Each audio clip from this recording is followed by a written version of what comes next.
Welcome to the Grappling Rewind Podcast. Welcome to this week on the Grappling Rewind Podcast. In this week's show, we're going to recap Quintet Fight Night 4, Polaris 12. We're going to preview Kasai Super Series Brazil, Third Coast Grappling, the fourth event, Fight to Win 133 in Fresno, California, and talk a little bit about news. As always on the show, I'm your host, Maine, with my co-host, Emil. Kind of butchered that intro, didn't I? No, man, that was fucking smooth. So I'm going to be going to Third Coast Grappling.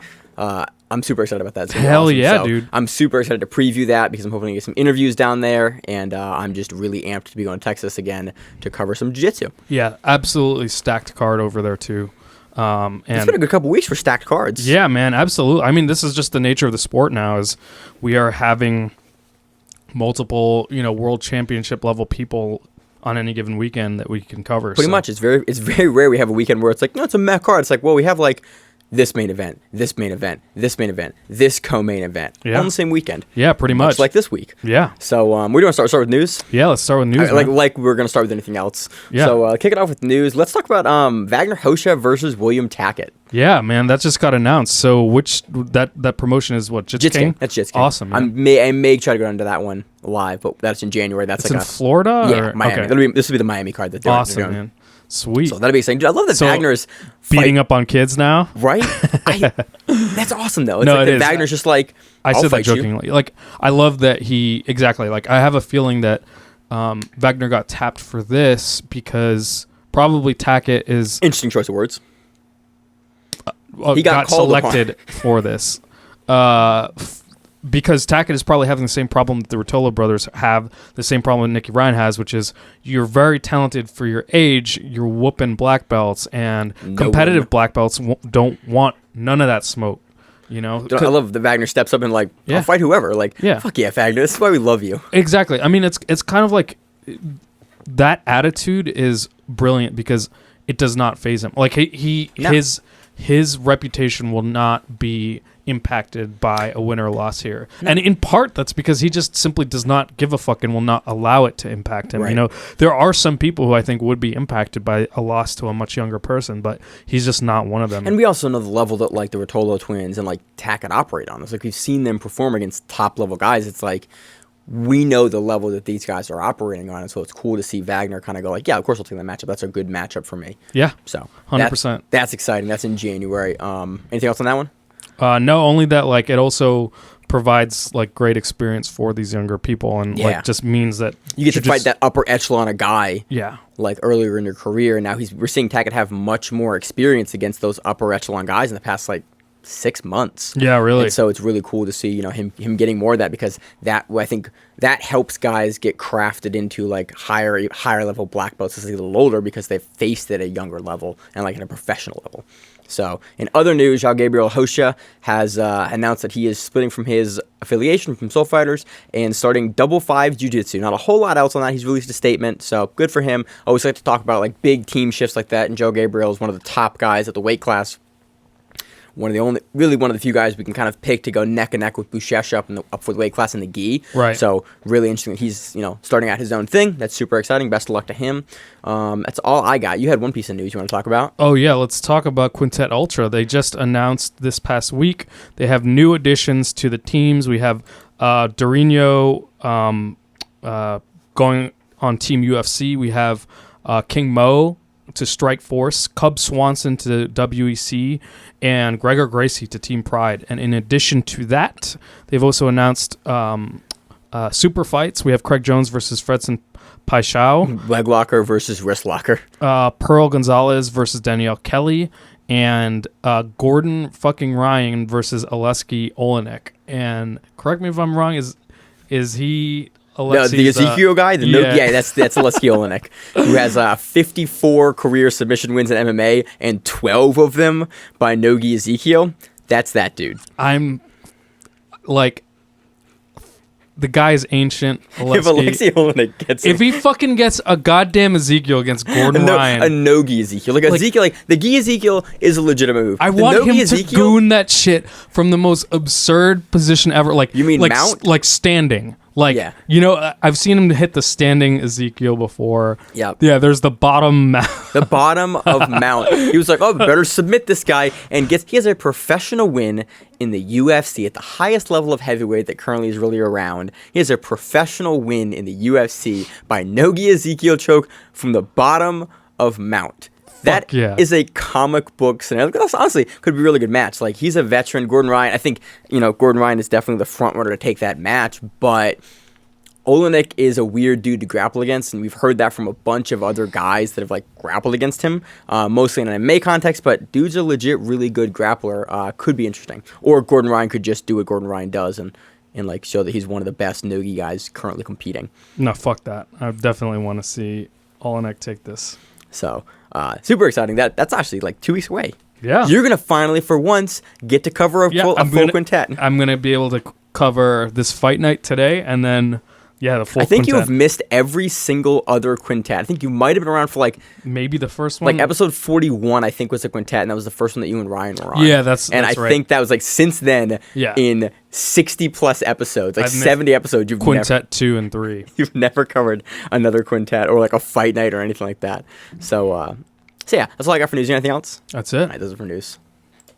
So on a recap of Polaris 12, this event was main evented by Nick Rodriguez versus Luke Rockhold at a no-gi catchweight of 104.3 kilograms.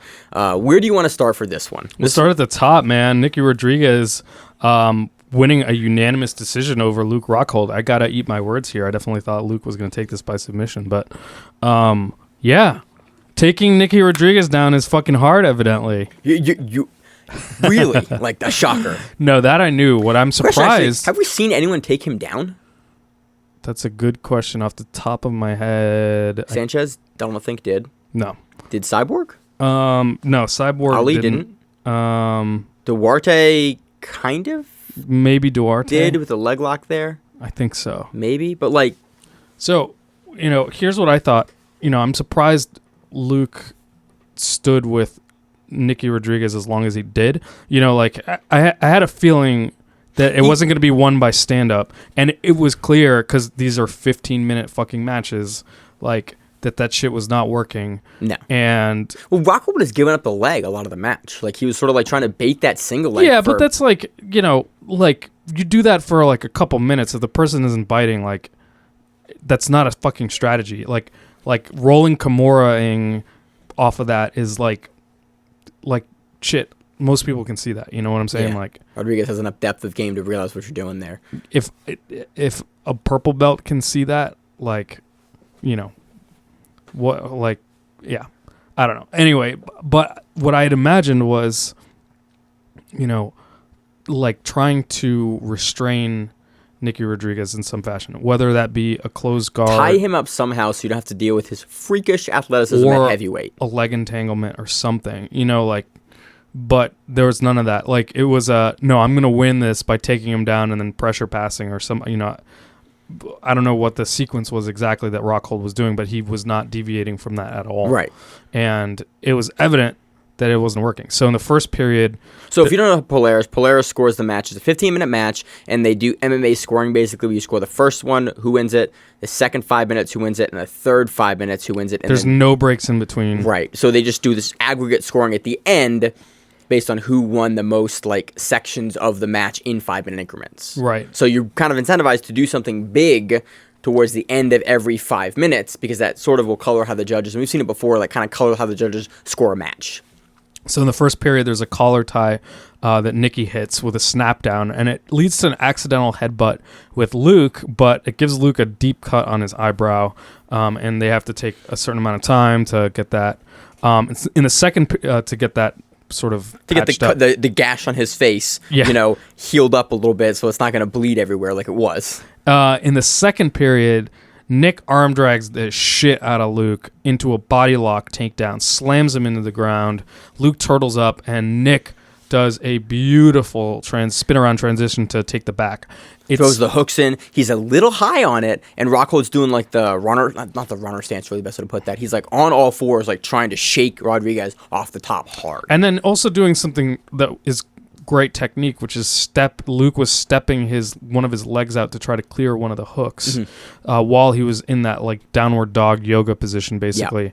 And it was doing a good job, but Nicky was showing awesome back control, stayed on there, and was able to knock him down.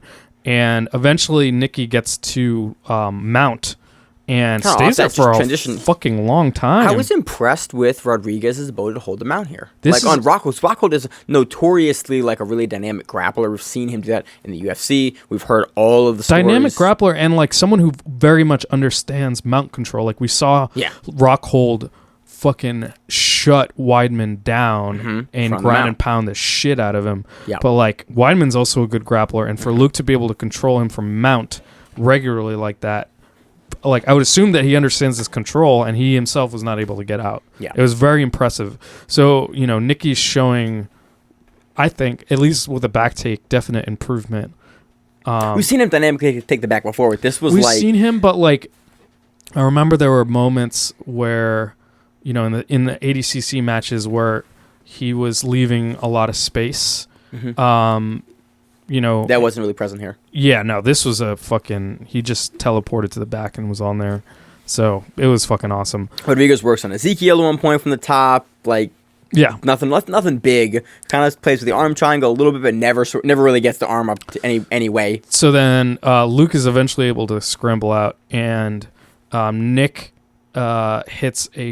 immediately hits an insane fireman's carry off the mat. Did we talk about this before when we were eating pizza? Rodriguez has sealed a bunch of matches towards the end of the match with like a dope fireman's carry like this. He won the Ali match this.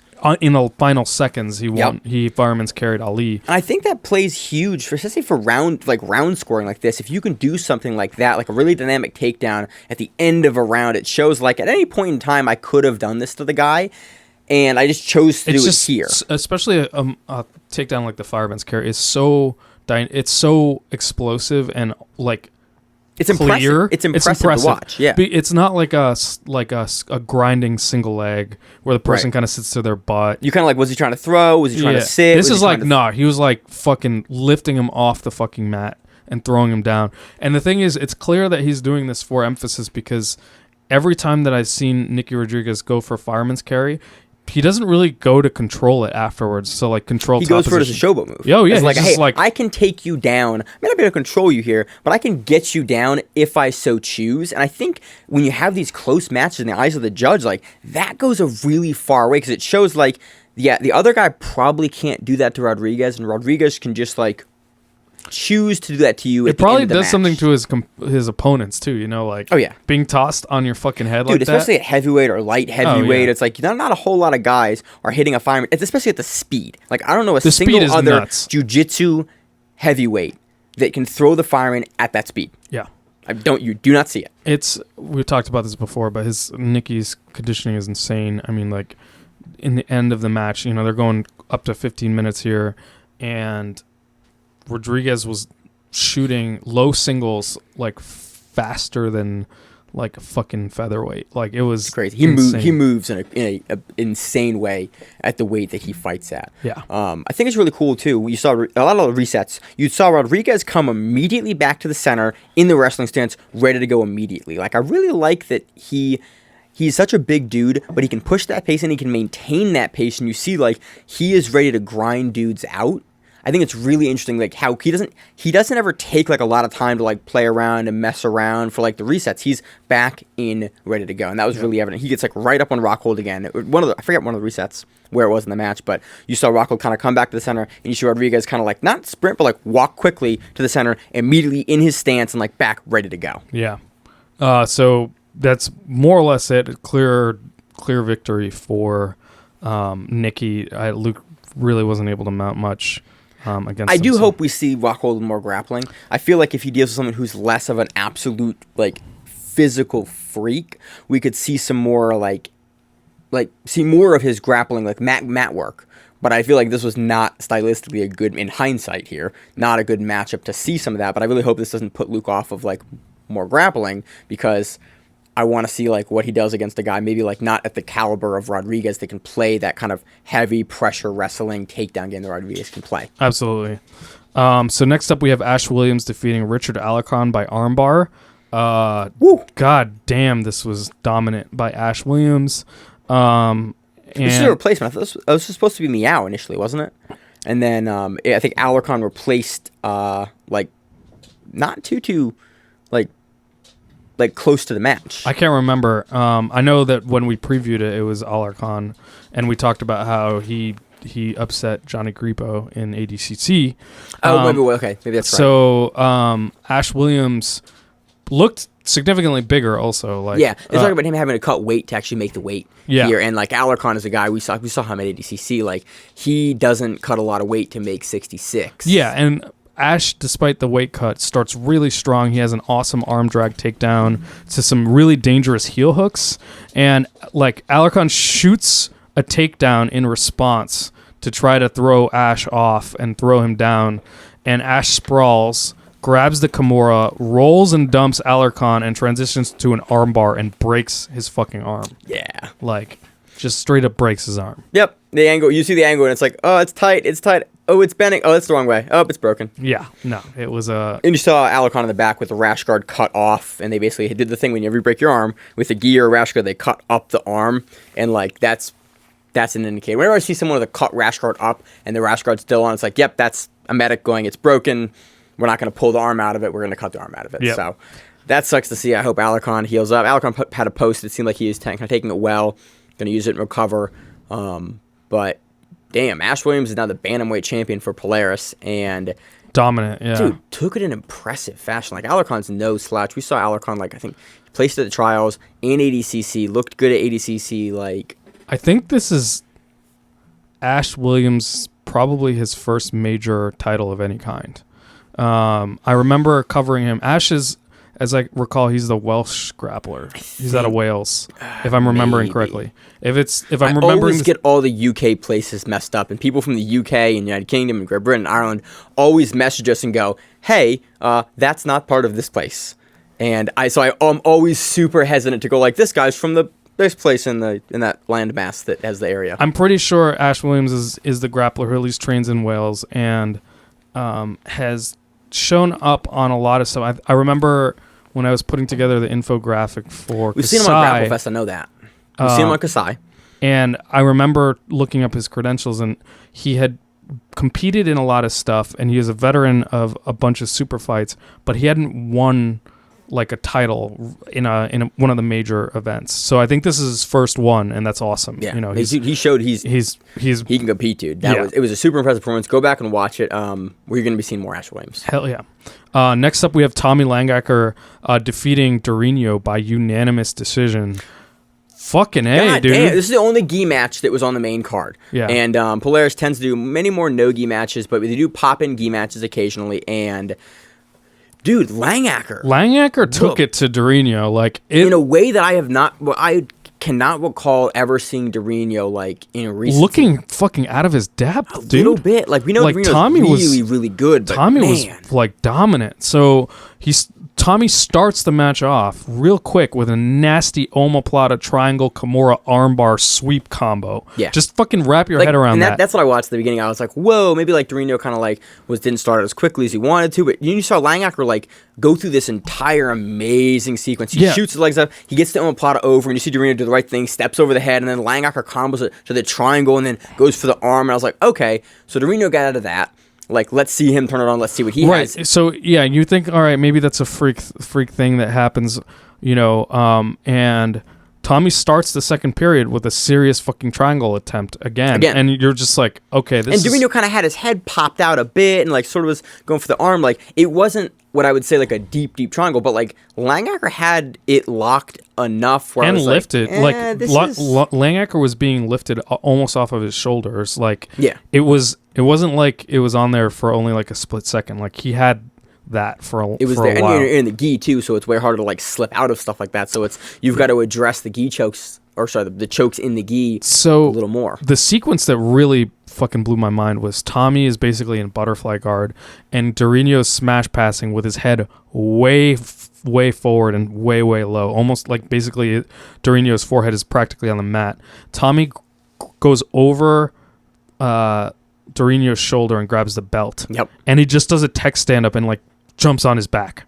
And then... I watched this, like, over and over. I was like, how does he do that? Yeah, it's... He, like, makes a weird angle, and that's the only way I can describe it. Like, go back and watch it. I can't... Unless maybe you can describe it. He just makes a weird angle and gets on the dude's back. I couldn't see clearly what happened, and part of that was the camera angle, but it just looked like Dorino was just like... He was, like, basically, like, prostrated on the mat. Like, he was on his knees with his forehead completely on the mat, so he's not really putting any pressure down on Tommy. Right. And so nothing is holding there and then just make nothing's holding Tommy's legs down. So all Tommy has to do is tech stand up. Yeah. So now part of that, it wasn't like Dorino was just like resting in that position. It was kind of off of a scramble, and it seemed like he was maybe resetting or something like that. But then the reset was all the time Tommy needed to get the belt grip. And by that point, with the belt grip, he's able to keep Dorino down as long as he needs. Yeah, because that belt grip is like... Yeah. That's why it's illegal in judo, because it's super, super it's good. Super fucking strong. Dude, it's so good. So he's able to just, like, lean down, tech stand up, and then jump onto the back. And he immediately goes into a rolling Kimura with into a leg drag, and then ultimately gets on the back. Mm-hmm. And it's just like, damn, dude. Like, we've talked about Langaker. We've watched him, like, fight and look better and better and better and better, but this was another level of performance over, like, a top... Like, Dorino's a former world champion in the gi. Yeah. And to do this and to have this kind of performance against a former world champion in the gi, and it's like Dorino's, like, he's been off for a long time. Like, Dorino's, we cover him once a quarter, twice a quarter. Like, he's pretty active in both MMA and in jiu-jitsu. So it's like, dude, hats off to Tommy. Anything else you want to talk about in this match? Just third period, Tommy gets another omoplata from guard. It's just like, damn, dude. He does something. I like how he sets the omoplata up. He, like, really snaps into it and, like, cuts the angle really aggressively. Like, I like his omoplata setup. He does the same setup for the first period and in the second period here, and it's, like, really cool, like, gamesmanship and craftsmanship with how he sets that up. Yeah. Super impressive. Like, go back and watch this match. It's rare we get a gi match like this on, like, for a longer event. That's fire. Yeah. So it's dope. It was dope. Michelle Nicolini defeats Vanessa English by toe hold. So Michelle, I should say, has a nasty toe hold attempt in the beginning of the second period. It's fucking dirty. Like, it's really, really, really good. I was thinking the entire time I was watching these toe hold exchanges, like, Emil's gonna hate this. Oh, dude. Well, at the end of the second period, she gets Michelle gets another toe hold attempt, but this one is belly down and pinning Vanessa's leg against the ground. So there's really not a lot of rotation that Vanessa can do to try to alleviate the pressure. And this was gross as fuck. This was so gross. Like, that foot was bent all kinds of awful. It was very, very bent. But again, women's feet can usually bend, like, more, but it was still, like... It was tough. Ooh, it was bent. It was not so... There's another foot... There's not a foot lock on Quintet we'll talk about. Like a straight ankle toe hold variation on Quintet that was like this. It was just like, oh, that foot's very, very bent in a way that makes me uncomfortable inside. Really good finish from Michelle Nicolini. Like, she's got the toe hold game, she's got the leg locks, and man, it was a very impressive finish. Next up, we have Devhonte Johnson defeating Arya Esfandmaz by unanimous decision. Arya Esfandmaz is a previous ADCC Trials winner for this last ADCC for one of the European Trials. That's why we know him. Yeah, this was 2 periods of standing. In the third period, Arya pulls guard. That's it. Yep, Devhonte wins via unanimous decision. Finally, we have PJ Barch defeating Marcin Held by split decision. This was a great match. PJ starts off with a front headlock. We were excited about this match. Yeah, dude. Like, this could be fireworks. There were so many awesome chain attacks on this on both sides. Like, for example, at one point, PJ chains a Kimura attack into a knee bar, and then they start trading leg entanglements. There's a lot of leg entanglement this was trading at the end. One of the aside from the Vanessa English match and Michelle Nicolini match, this was one of the more leg entangly matches of the main card. Yeah. This was just an awesome. There were great sequences throughout this. Like, really, really great match. PJ ends up on top and dominating control with numerous passes in the third period. So I think he's able to establish enough there. I think the third period is when he pulls it out, and it was kind of like it was close. In the third period, like, you just see him doing more and, like, being more successful, and that's for me at least, that's what I was like. I give it to PJ for that one. Yep, 100%. So moving on to the undercard, we're gonna talk about a couple matches from this. Espen, I always get worried about Mathiesen versus. It might be Espen Mathiesen too. I've heard it pronounced both ways, and I always forget which is the correct way. Yeah. So Espen versus Brian Jenkins. Dude, this was a crazy finishing sequence. So Espen wins via armbar, and how he does it is he is like doing like a standing, like a Toriando pass sort of, and then Brian sort of rolls a little bit to the side. You're looking at me like this is incorrect. Yeah, that's not how I remember it. Okay. I remember Espen doing a back step. From the leg up position, like you're gonna snap down for the Toriando over. Oh, I see what you're saying. Yeah. So he doesn't fully Toriando. Yeah, he back steps into kind of like a reverse top half guard position, and reverse then half guard. He dives into ninja roll. A ninja roll. The ninja roll, basically. That ninja roll back. Now that I haven't seen that in a while. Now that I think about it, I thought it was kind of like a Berimbolo, and I was like, oh no, it's the other side. It's just a fucking ninja roll. Ninja roll. Yeah, dude, I haven't seen that in a hot second. Now that I think about it, those were fucking all the rage like 2 years ago. Like 2 years ago. Gary Tonin was fucking doing them all the fuck over. I taught them in my class one day because they were funny. I love dude. It's super fun. I thought the students were like, look at this. This works. Not a lot, but it looks really cool. It looks so cool. And then I murdered white belts with it, and they were like, this is unfair. I was like, I gotta stop being a dick to the students that I train. Yeah. So back step into a ninja roll. It was real fucking smooth, and then basically gets the back for a second. The back, but Brian rotates out in a mount, and Espen just fucking grabs the arm and straight from back goes right into the arm bar. Yeah. Like he never even gets to mount. Like he's going for the arm as they transition to mount, but like never establishes the mount. He just slides off of the mount as they turn to go to the mount on the arm and gets the tap. Yeah. It was a crazy sequence. Like that whole thing was one sequence of just like, what the fuck? Yeah. There's no points. There's probably no points for the pass. There's no back mount. There's no just like it's pass to armbar, but also a back take in the middle there as well. Yeah, just like as a temporary spot. I think there's a highlight of it on Reddit. This is going around. I was like, and it's honestly the match. This is pretty early into the match in general, so it's like this is honestly a match you should go back and rewatch. Yeah, it was under a minute, right? I have no idea, Emil. I don't. Oh no! I didn't see this the time on this one. Never mind. Don't listen to me. Yeah, but great finish. So the other one that we wanted to talk about was your boy, right? My boy, a dude that I know. Yes. Frederic Vosgrone versus Ashe Amos. This is actually a rematch. These two guys have gotten each other before. I think Freddie, commentary was saying that he'd won by leg lock before. I forget where this was. This might have been at Polaris, but I don't remember. And now we've seen Freddie do impressive things since then. Freddie didn't come out in the red singlet this time. Yeah, I was not going to lie. ADCC shirtless. A little bit disappointed that he didn't come out in the red singlet. That's all right. And then shoot for leg locks because it's just like he looks like a wrestler, and then he goes like for leg locks, and he's wearing this red singlet. He comes out shirtless this time, and there's a little bit of controversy in this match with Ashe Amos at one point locks up like an arm-in guillotine on Fred. Not an arm-in, just like regular guillotine, and then Freddie goes to like posture up on the mat. And pops one hand, and then basically Ash starts yelling at the ref that there was a tap, and looking back on it, like it's clear Freddie did not tap, but I could see how Ash interpreted it that way. What it looked like to me was like Freddie was in the middle of a scramble. And where did you find that slow-mo replay? Reddit. It's a Reddit. There's a big Reddit thread in there that I threw grappling reruns. You can go and watch it, but basically it appears as though during the scramble, like Freddie's hand hits two completely different parts of the leg as he's trying to bring it inside in order to fight it. He's partially getting butterfly swept over from that guillotine because where Ash has the guillotine as a guillotine dude.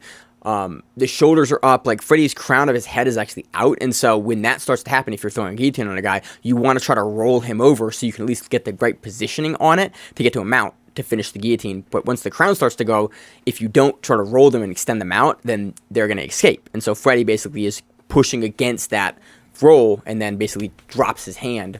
And so like Ash thinks there's a tap, the corner says there's a tap, and then they kind of look and they went, and Freddie's like, yeah, I didn't tap there, and they restart, and then basically in another scramble, Freddie's able to get an arm-in guillotine on Ash. And get a quick tap out of it. Yeah, dude, Freddie's got some squeeze. I've never actually had a chance to train with him, but he's trained at Baltimore BJJ. He won like double gold at DC Open on like a whim. I think he just came over for a little bit from the UK over to here. I think he's German.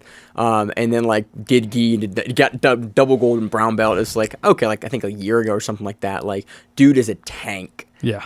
And so like it's a real quick tap. So I think we're going to see more of Vosgrove here. I'm looking forward to it. So you completely jumped out of order here. Want to read through the rest of the results? Oh yeah, sure.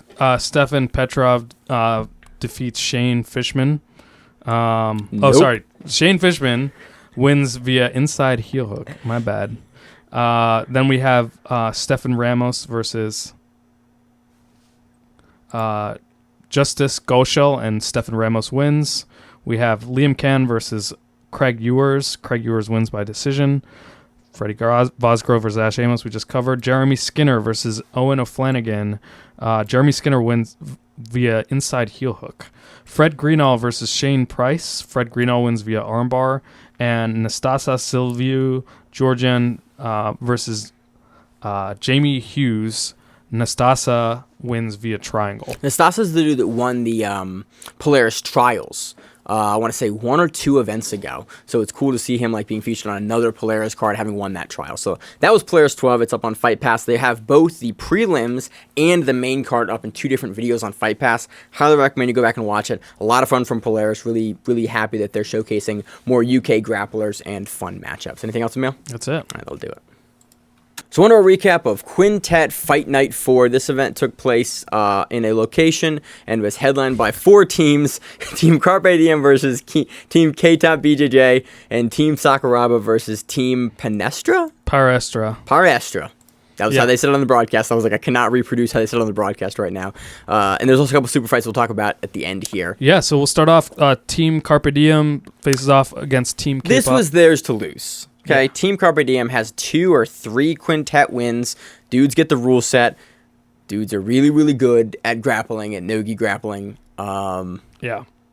We'll talk kind of more about their overall approach. But yeah, in this case, basically in round 1, Sotaro Yamada of Team Carpe Diem gets a knee bar submission, and then immediately afterwards gets a calf slicer bear trap rear naked choke submission. It was I remember seeing this, and it looked like basically that who did he rear naked choke? I forgot who he rear naked choke. Yeah, basically rolled the wrong way, like slightly, and then with the bear trap there, just gets locked down and gets the rear naked choke in, and then you see it on the replay, like, oh shit, like that's in there. The calf slice, you can't roll it all from that position. You can't roll. Like the guy has to get up off of you and let you go. Exactly, because you're belly down with the guy on your back, basically. So it is a fucking world of hurt. It's a caught between a rock and a hard place. No. You ever caught someone in this? No, I would have. No. Oh, it's so much fun. It is the funniest thing. Best thing is, a lot of times, I'm not tall enough to get the rear naked choke, so you have to Imanari choke him in front using like the hand over hand grip, and so you get a bear trap with a Imanari choke on it instead. Well, and it's really funny. I've said this before, man. You're a terrible person. Uh-huh. But yeah, it's a gangster ass submission. And finally, the knee bar was pretty gangster too in the previous match as well. Yeah, it was an awesome, like, basically they're both on the ground and Sotaro yanks the leg in and is able to get like it's almost start like rotating the heel out for like quasi like it looked like he could have easily turned that into another leg lock, but ends up getting just the straight on knee bar. Right. So he has 2 submissions to start off. In his third match, Sotaro gets a draw. So finally, it's the match record is 3-1. If you don't know how Quintet works, the person that wins stays on. You have 5 members per team, and then if you get a submission, you go on. The person from that team is eliminated. First person to lose all 5 members loses. Draws, both people get kicked out. Right. So basically, by match points, Carpe Diem at the end of Sotaro's run is up 3-1 in matches, and then Carpe Diem wins 5-3 after 2 more draws, basically. So yeah, fucking awesome run by Carpe Diem. They progress to the finals. On the other side of the bracket, we have Team Sakuraba versus Team Paraestra. Team Sakuraba gets a submission win off the bat with Shutaro Debana getting an arm bar. Dude, we've seen Debana, like, whenever Debana is on Quintet, I was going to say Fight to Win, Quintet, it's exciting because that dude has, like, really fun judo and has a, like, really, really amazing transitions to subs. Like, he's a big dude, and the speed that he hits stuff is really impressive. He can come, like, a 270-degree angle on guys and finish arm bars, leg locks. I love watching Debana. Yeah. Although the ref's not so much in his second round. So he goes off against Ayumu Shioda, and they get a fucking double DQ draw. Mm-hmm. Like, the rest do not fuck around in Quintet. But I like I love it too. There's like about 2 minutes left in the match when they get DQ'd. Like, there's some time left in the match. Yeah. But I appreciate that because at no point in any of these Quintet has the most aggressive like DQ and stalling penalties for any organization that we cover for grappling. Yeah, 100%. Like, and we saw double DQ. We've seen double DQs, I think, once or twice before. And I don't think it might have been in the super fights. I don't know if we've seen one in the main tournament, but if you are not working fast enough, like if you are just defending a pass and one guy is like hell-bent on getting the pass and you're hell-bent on defending it, if that goes on for more than like 20 seconds, like those are, okay, you're not doing enough, like penalty, Shido, penalty on both sides, and it keeps the action going. And so if guys, you don't get those grinding, attritive,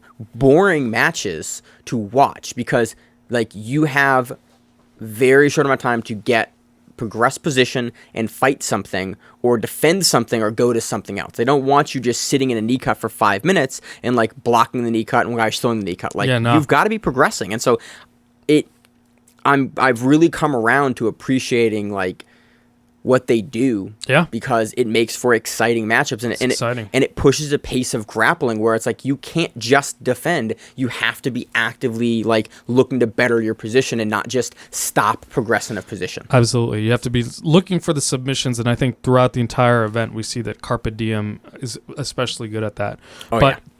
Now there's another draw after that double DQ draw.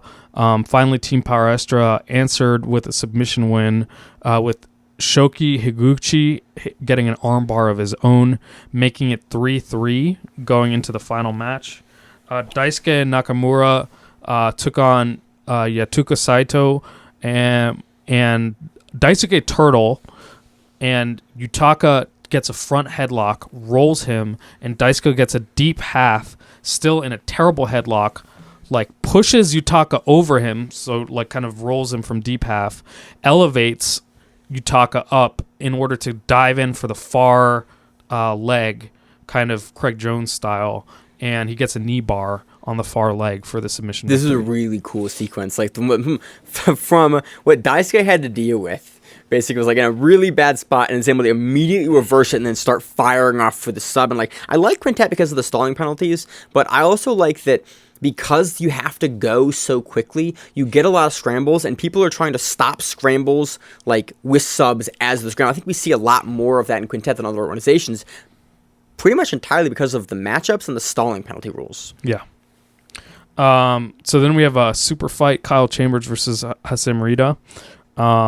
This was a fucking awesome match. Really dynamic passing versus awesome open guard. It was tremendous, you know. Hasim is he's the 10th Planet guy. And that is Kyle Chambers. That's Kyle Chambers. Okay, sorry. Reversed him. Yeah. Kyle Chambers had an amazing guard. Hasim had fucking awesome passing. Hasim was looking to pass, and Chambers was looking to sort of like invert or leg lock. But it wasn't grindy. It was like awesome, like leg drags and they're both guys who were working. But Kyle Chambers is more of a heel hook guy. Yeah, and we see him win a lot of matches via heel hooks. And in Quintet, there are no heel hooks. There's also you can't sit in closed guard for more than I think 20 seconds. You can't close the closed guard. And so I think that really didn't work for Kyle in Kyle's favor here because he is such a leg lock guy that when you take the heel hooks out, he's got to work around that. And then Rita is a new black belt, but a really accomplished competitor, especially in the Asian scene at Carpe Diem. So you saw that like kind of Chambers wasn't able to get anything going, and Rita, who's much more of a points guy, wasn't able to sort of grind it a points win here. So next up, there was kind of an interesting format where basically they have 2 super fights where the super fights, I guess it's just whoever racks up the most submissions during the fight. They didn't really explain this. They didn't explain it. So I think it's either whoever gets to 2 taps or whoever can get the most subs in the time frame wins. Got it. And both. So it's like treating a submission like an ippon. Kind of. Yeah.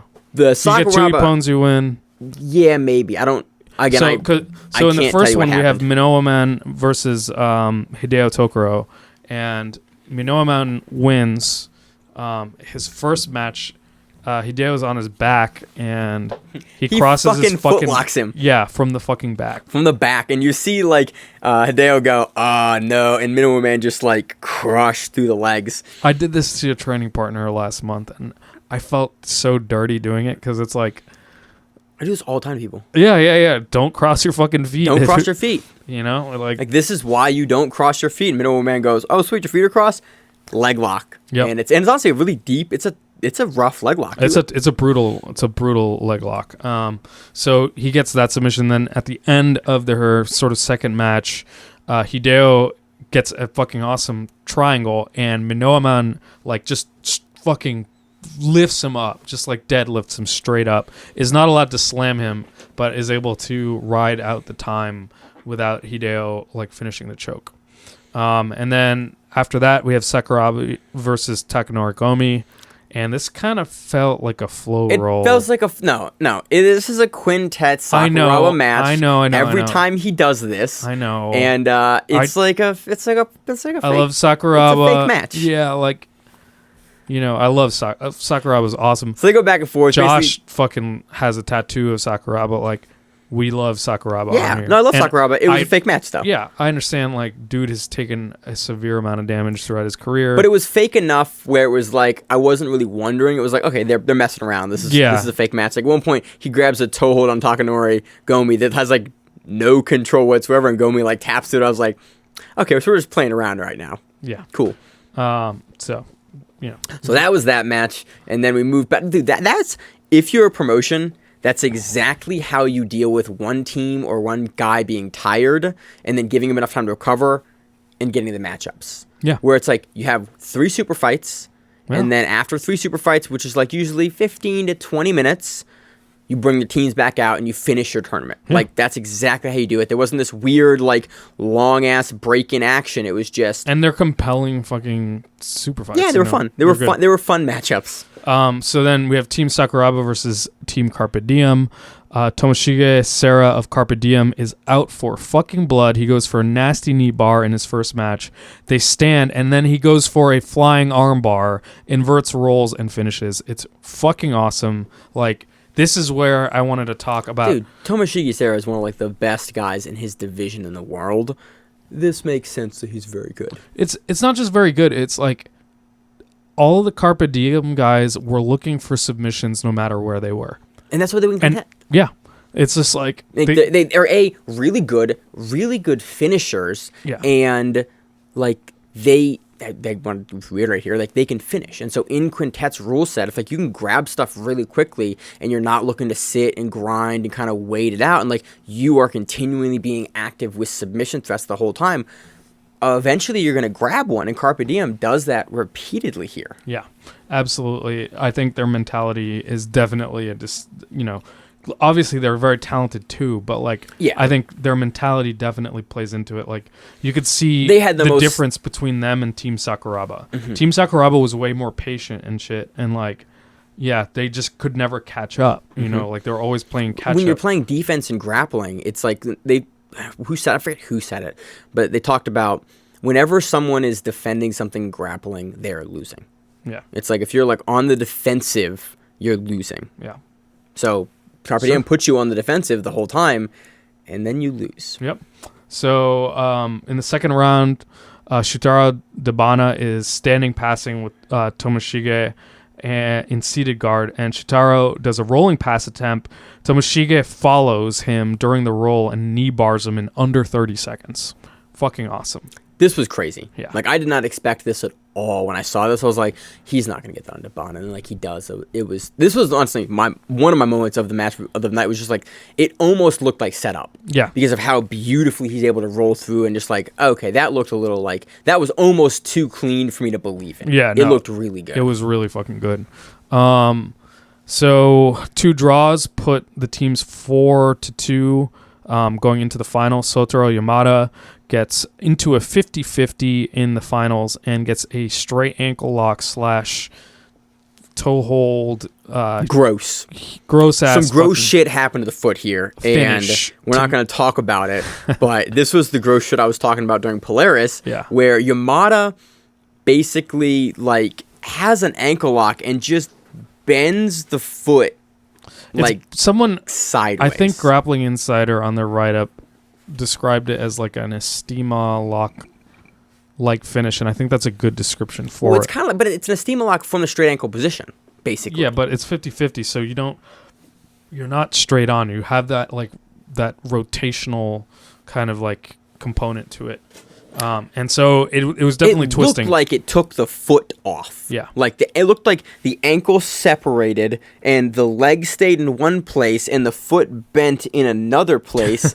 And I made a gross face sitting in my basement where I watched Quintet and going, that's gross. And then he gets the tap and wins. Super strong submission here. Like I was really impressed he was able to put enough lateral force into the joint like that. And it was amazing and disgusting. And I watched it like maybe 2 or 3 times and was like, okay, I've seen this enough to take notes on it and to talk about it on the show. Yeah. I don't need to see it again. Yep. So yeah, that was it. Quintet. For Quintet, Team Carpe Diem ends up taking the team tournament. Mm-hmm. So they looked absolutely dominant. As kind of per usual with them. They looked really good. Super excited to have another Quintet come up in like 2 weeks or 10 days. Literally 10 days from December 2nd right now, 2019. And in 10 days, we have another Quintet Ultra with the names talked about in the news section.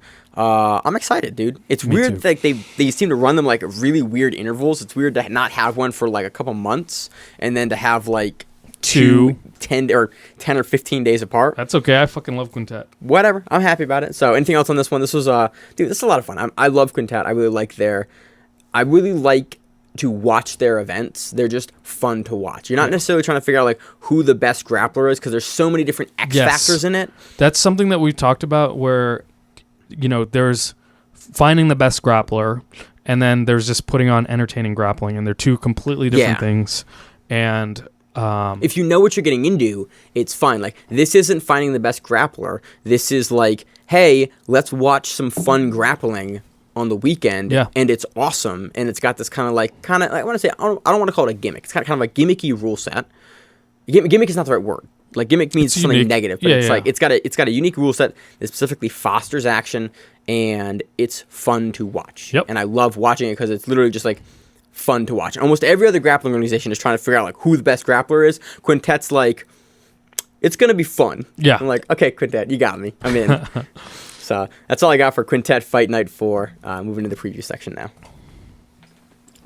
So on to the preview section. Quick little correction here. Kasai Super Series in Brazil has actually been canceled, and we really look ahead here at the Grappling Rewind and pay attention to those sort of things. So we're not going to be previewing that today because it's no longer happening. So let's move on to the preview. Good news is Kasai, the next Kasai Pro is on February 1st. So you can look forward to that. That was on the calendar as well, but they were both on the calendar. So at the previous event, they had announced the Brazil card, and then apparently that has gotten like removed since then, and I didn't get the memo, like everyone else did, that it wasn't happening. So moving on to our preview of Third Coast Grappling Championship 3 on December 7th in Houston, Texas. I have my flights. I have my hotel. I'm super excited. I've bought way more new equipment to help the audio quality for our interviews that we're going to do down there, and video cameras and a bunch of stuff for this event. I am super excited to go and cover it. Headlining this event, we have Gordon Ryan versus Bo Nickel in a very strange modified rule set event matchup that I have absolutely no idea how it's going to go. So as I recall, it's kind of like a Quintet thing where there's like no heel hooks and no close guard? There's no heel hooks and there's no pulling. No pulling, okay. And I could look up what the rules are for this one, but In all honesty, like, we could pontificate and speculate, but until we actually see it, I think it's mostly going to be a waste. I think if it plays out like a mat grappling match, I do not see how Gordon Ryan does not take this. If it plays out primarily on the feet, and like Gordon Ryan, and depending on what Bo does for how much engagement Bo has on the ground when they get to the ground, Bo takes it. Yeah. Like, I honestly favor Gordon Ryan here because it's being put on by a grappling promotion, and the rule set sort of looks more like grappling. There are submissions involved. I'm going to go with Gordon Ryan. Yeah. But again, we've never seen Bo Nickel in like a submission grappling match. We'll see how that goes. I'm super excited. I'm hopefully going to get a chance to interview both these guys. We will see how that works out, but I'm going to basically making a list of questions for both of these guys now, because it should be. It's honestly really cool. I'm interested to see if we have more wrestlers cross over into sort of submission grappling now that like Rodriguez has come through with his D3 level wrestling and shown that like I can do really, really well here. He might sweeten the pot for other guys to come in and go like, let's see what we can do. We've seen other wrestlers do it, but Bo Nickel is a really, really high caliber wrestler. Absolutely. To come through. Next up, we have Jake Shields versus Romulo Barral in a no-gi match. We have this is Romulo's to lose. Yeah. I think Shields is really good. We've seen Shields on Metamoris. We saw him, I think, get heel hooked by Craig Jones relatively quickly. Romulo has looked. Actually, we have not covered Romulo in a bit here. I think he was supposed to go to ADCC. I think he pulled out with an injury. I think maybe it might have been Worlds 2017 or 2018 when he got his foot broken was the last time we've covered him. I don't recall us covering him since then. But again, really, really strong grappler out of Gracie Barra, Northridge. Dude runs that gym. This is a tough matchup for Shields. We're seeing Shields take more grappling matches and adding additional stuff to his game, but Romulo is a tough dude to do that against. We have Edwin Najmi versus Gilbert Burns. That's going to be a fucking awesome match. We saw Dorino this week. It's in the gi, and we just saw Dorino have some problems with Tommy Langaker this week in the gi, but it's cool to see Burns week in, week out going and doing it. Edwin, we saw him most recently at, what was it? Was it Fight to Win? We just saw him. Was it Fight to Win? I can't remember. We saw him at Fight to Win. We saw him at something else after that. I forget what it was. I know we saw him flying triangle. Was it Grapple Fest? No, wasn't Grapple Fest. Man, was it Grapple Fest? I can't remember. Might have been Grapple Fest, but we've seen Najmi. This is honestly a really fun match. I can see this going to either guy. I don't foresee either guy getting a sub here, unless Najmi like jumps a flying triangle like Najmi can do, but I just see Dorino being really, really hip to that game, and I see this going into golden score, because Third Coast Grappling does that golden score where basically over time it's first person to score and you choose your position. They've been modifying that recently, and I'm honestly a pretty big fan of if you're going to not go to decision, that's how you do it. Yeah. Next matchup, we have Pedro Marinho versus Joao Gabriel Matos. This is a gi brown belt match. Pedro's looked really, really good. We've seen him on BJJ Fanatics. We've seen him on Third Coast before. We've seen him on ADCC.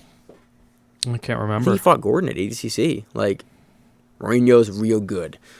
We have Andrew Tackett versus Savanon Marinon. This is a no-gi juvenile blue belt match. I want to say we've seen both these guys compete against each other before. Savanon has been on an absolute tear in the IBJJF Savanon circuit. Marinon, where have I... That name is ringing a bell. Taller guy, lanky, Did we see him blonde, at SAGC? white guy. Like, I know that fucking name. He's got like curly like dark black hair kind of. Yeah, okay. Really good. This honestly is going to be a fire matchup. Both these dudes come out swinging. I wonder if I'm maybe completely making this up. Is Savion is he the Marcelo guy? I think he might be. I want to say I could be misremembering, but we recognize both these guys, and they're both blue belts. Well, Tackett for sure. Yeah, that should tell you something that we recognize two blue belts. I'm pretty sure Savion is the fucking... I'm pretty sure if I'm remembering correctly, we saw him at SAGC or something like that, and he was like a fucking super young kid. Like he's also around Andrew's age. Yeah, okay, the juvenile blue belt. That makes sense. Match. And I remember some other adult was taking him on, and it was a fucking fire match. Yeah. It was really fucking good. I'm pretty sure it was SAGC. This should be a really good matchup. Again, that's why it's on the main card as a juvenile no-gi blue belt match. Title match. We have Angessa Sintra versus Veronica Manisa for a gi title black belt match. We have Steve Baca these are the tag team matches versus Mackenzie Martirez versus Stephanie Trevano and Rob Edsel. These are the co-ed tag team matches. I have absolutely no idea how these are going to turn out. I'm really interested to see how the kind of male versus female grappling kind of goes, because we all have kind of a thought of how we think it's going to go, but it'll be interesting to see it actually play out, and we'll actually find out. We have Christian Gunsman versus Conrad Duran for a 145 gi brown belt title match. Please, for the love of God, Emil, start reading these names so I can stop. I'm looking this up, dude. Relax. We have Roberto Rivas versus. Yeah, I did remember that. He's Marcelo Garcia. Okay, that's him. Yes. Tall. It's like tall guy with curly brown hair. Yeah. Yep. Absolutely. Okay. That should be a dope match. I'm really excited about that matchup. That's a matchup that you should definitely watch. We have Roberto Rivas versus Jacob Alpin, gi black belt match. We have Michael Gaynor versus Danielle Lugar, Ashley Aguilar versus Cassidy Welch, Juliana Lima versus Stephanie Alba, Isai Cabrera versus Sam Snow, Vanessa Lopez versus Taylor Reseriz, Charles Cheeks versus Curry Gout, Blake Carter versus Demi Blue, Arian DeMello versus Justin Rennick, Kaio Nucci versus Jason Solis, Ricky Rivas versus Kevin Cruz, John McCowan versus Ryan Sheehan. And that's all we have right now. I think that's the whole card, actually. Look for it. Look for us. We're going to be putting out a lot of cool content there. I am super excited for it. That takes place on December 7th. I remembered correctly. SAGC, Zach Edwards versus Savion Marinon. Okay. Yeah. Okay. That makes sense. Like, Emil, you had to, remember. You and fucking Josh remember shit all the time. I never remember shit. This is like the one time I fucking remember you that. Looking it up doesn't get to claim you remembered it. I said Marcelo Garcia, and I'm pretty sure it was SAGC, and I fucking called it. I remembered his Fuck face. you. So. Yeah, you could describe his curly hair. Very useful, man. Appreciate it. So it looks like a lot of fun. I'm super excited to fly out. Dude, I'm going to Texas for this event. That should tell you how amped I am for some of these matchups. Like, hell yeah. To Texas, Emil. Yeah. That's like a 3.5 hour flight. I took off a day of work to do that. I'm flying out on a Friday. I'm going to go to the weigh-ins. I'm going to go to the event. I'd be there too if I wasn't already going to be in Philly, but yeah, that's going to be fucking awesome. Philly in place of this? Yeah. Ugh, Yeah, family. Yeah. So those are for our recap, for our preview of Third Coast Grappling. On to the next one. So on to our preview of Fight to Win 133. This event takes place in Fresno, California, as main evented by a 155-pound black belt no gi bout between AJ Agazarm and Ari Farias. This will be a lot of fun. Both these guys coming back from MMA. Everyone loves to hate on AJ Agazarm, even though he's actually legitimately a very, very good no gi grappler. And Ari Farias is a former world champion. I think he took a world title there. If not, he got real close a bunch of times. This should be super fun and engaging. AJ Agazarm is going to shoot for the 2, and he's going to try to hold you down. Yeah, fun and engaging is a funny way of putting it, but I can't remember the last entertaining AJ match I saw. Vagner kicked him off the stage. Yeah. That was so entertaining. He fought Gary Tonin in the gi, and Gary Tonin nearly broke his knee in half, and then he squatted a lady on him the next day on Instagram saying he was fine. It was like, maybe he is actually fine. He's a fucking weirdo. He is. We'll see. I mean, I'm sure it'll be contested and hot in terms of like attitudes going in, but I feel like Ari is going to come out like aggressively, and AJ, like we've seen him do more MMA. Like, it'll be interesting to see how much. There's a lot of like weird slapping and head pushing and stuff, you know. Well, but that's how I'm envisioning it. I haven't seen anything terribly new come out of AJ. I've seen him grapple way more times than I care to at this point. For someone who has not adjusted. Benson Henderson double-legged off the stage? Yeah, that was hilarious. That was hilarious. So this next match is going to be dope. We have Masters Black Belt Middleweight Gi title, Tom Knox versus Andre Mineko out of Soul Fighters. Dude, Mineko, we saw him versus Mark Vives here at the Chicago card probably 2 or 3 weeks ago, and it was a dope matchup. It was one of the fastest-paced Masters matchups I've seen since the Yoshida matchup. Oh, shit. I think I remember that. Yeah. Yeah, okay. It was that was fucking awesome. Dude, Mineko's That's going to be a fucking awesome match. And this is his first defense of his middleweight black belt title bout. Title belt for the I think this is for the Masters Plus title. Yeah. He might actually be fighting down for the Masters title, but I knew he had the Masters Plus title at the weight class, so he might be actually shifting weight classes there. We have Samir Chantre versus Lucas Pinheiro at 155 pounds. And that's a No Gi title, black belt title for, lightweight. I had a complete brain fart. I was like, what is 155? It's lightweight. That'll be good. We've seen both these guys really recently on Fight to Win. I think both, taking wins, which is why they're fighting for a title. So should be a good fight. 170-pound black belt No Gi match. Angel Lopez versus Marcos de la Cruz. Awesome. 190-pound black belt gi match. Jake Watson versus Manuel Hibamar. We saw Jake Watson last week, so this puts him back in the win column. 145-pound black belt no gi match. Gabriel Souza versus Hiago George. Super heavyweight black belt gi match. RJ Paulson versus Albert Aguirre. Super heavyweight black belt gi match. Frank Ruiz versus Ricardo Barros. 205-pound black belt no gi match. Eduardo Crema versus Daniel Ripper. 195-pound black belt gi match. Bobby Davidson versus Victor Cervantes. 175-pound black belt gi match. Thiago Rocha versus Vinny Nunes. 145-pound black belt gi match. Cole Franson versus Joao Mendes. 140-pound black belt gi match. Cliff Sabro versus Javier Gomez. 145-pound brown belt no gi title match. Joshua Cisneros versus Keith Krikorian. Josh Cisneros. Yeah. Oh, the fucking teepee choke, dude. And Keith Krikorian. Yes. Yeah, shit, dude. This should be fire. Oh, damn, dude. I'm super excited to see What the fuck is Keith doing all the way down here? Shit. Well, that's fucking awesome. He's a brown belt. It's a brown belt title match. Where it actually ends up, at the bottom of this card for the black belts. I would be surprised. I'm assuming this is probably going to be like fourth from the main event. Yeah. Wouldn't surprise me. Both these dudes are fire and put on great performances. Yeah. I am super excited to see this one. Cisneros has been on a tear on the IBJJF circuit in the gi and even in no gi and Krikorian. We cover him all the time for pretty much everything he's on. We didn't cover him recently on Grappling It Is because the card came out a day later. But yeah, dude, it's that's going to be a really fun matchup. I'm calling it now. We have a 145-pound purple belt no gi title. 185-pound, yeah. Yeah, this is why I don't read the names, Emil. Matthew Cox versus Spencer Jeha. 230-pound brown belt gi match. Sean Fabitz versus PJ Montano. 210-pound brown belt gi match. Jared Huber versus Troy Everett. This, I believe, according to Troy's Instagram, is his last fight as a full-time Team No Sleep. Yep. He is moving on to other things. Awesome. Felt it was time to, time to move on to other things in his life. So this would be basically his send-off match. Super excited. I assume he'll still be on Fight to Win occasionally, but just no longer as like a full, member in the back. So I won't get to hang out with Troy when we're covering the events. We'll miss you, Troy, but hey, congratulations and good luck. Yeah. 200-pound brown belt gi match. Jeremy Brandon Marroquin versus Luke Luba.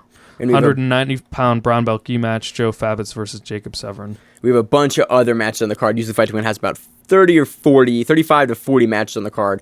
So a ton of other matches on the card. I'm going to look through really quickly to see any other names that we cover really frequently.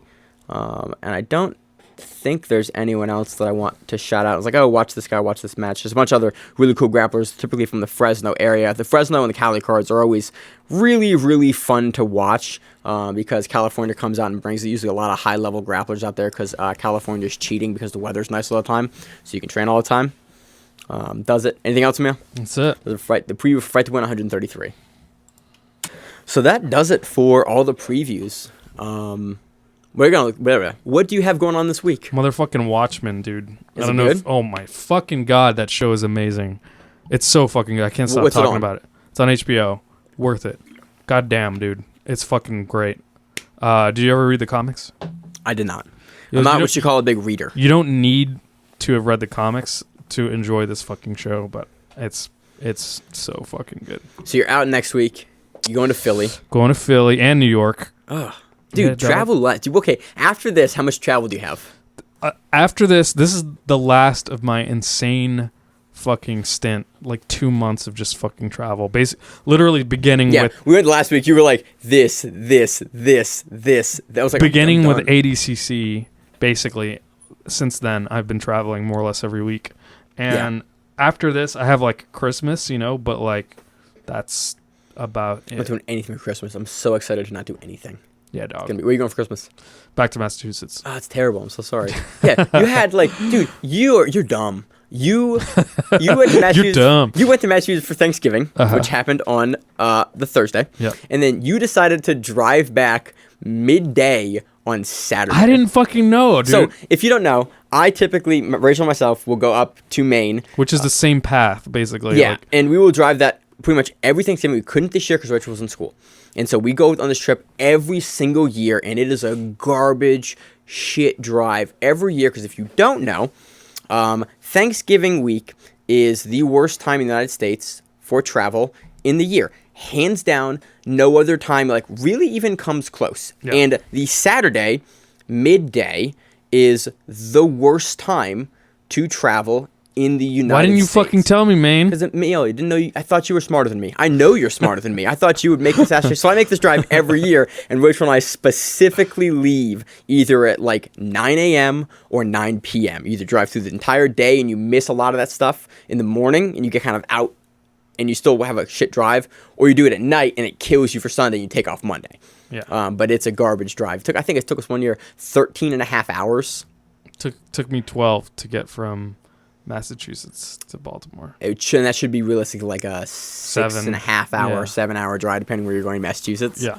So yeah, you hit traffic in Connecticut, in New York, in I got all kinds of Massachusetts. Yep.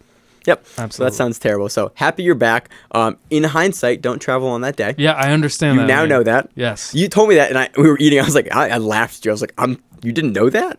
I didn't fucking know. But I do it every year because I'm stupid. So, So we'll see you in 2 weeks. I think that's all I got. Anything else you want to talk about before we head out? That's it, man. All right. So, as always on this show, I'm your host, Maine, with the Grappling Rewind.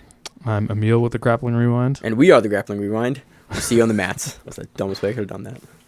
If you like the show, please consider sharing it on Facebook with the folks at your gym. It's the best way that we grow the show, and we really appreciate it. You can reach out to us on email. We also have Instagram. We have Facebook. We have Twitter. We have Google+. Until that shuts down. We have a website. If you have an event you would like to have us cover, please let us know. If you have a name, like most people do, and you'd like to have us stop butchering it, Let us know. reach out to us. The show is also available on YouTube, Spotify, in addition to iTunes and every other podcast service. We very much appreciate your time, and thank you.